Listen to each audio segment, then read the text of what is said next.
শফিক যে কথাগুলো বলেছে তার নিজেরও আসলে খেয়াল ছিল।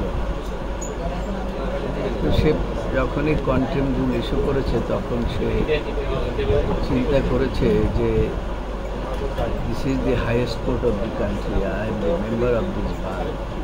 সুতরাং এই মানে এই কোর্ট কোনোভাবে ডিসরিগার্ডস হোক, এটা আমার চাওয়া ঠিক হবে না। সেই জন্য ভেরি ইনিশিয়াল স্টেজে আজকে ডেট ছিল আর অ্যাপিয়ারেন্সের জন্য ফর অর্ডার, এবং আজকেই তিনি পাওয়ার ফাইল করে আনকন্ডিশনাল অ্যাপোলজি চেয়েছেন আদালতের কাছে। আদালতকে তার পক্ষ থেকে আমরা বলেছি যে তিনি যেহেতু এই হাইয়েস্ট কোর্টের একজন লয়ার এবং মেম্বার, তার কোনো ইচ্ছা ছিল না যে কোর্টকে কোনো সময় ডিসরিগার্ড করা।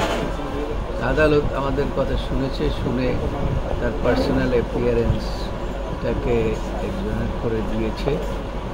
তার আর পার্সোনাল অ্যাপিয়ারেন্স দরকার হবে না। পরবর্তীতে আগামী সপ্তাহে যে কোনো দিন একটি আদেশের জন্য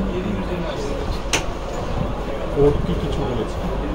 কোর্ট খারাপ কিছু বলেনি। কোর্ট বলেছে উনি তো সবসময় ভালো বলেন এবং উনি ওনাকে আমরা এমনিও চিনি, তো এই যে এরকম কথা বলতে পারেন এটা আমাদের মনের মধ্যে ছিল না। পরবর্তীতে যাই হোক, যেহেতু আদালতের ব্যাপার, সেই কারণে আমরা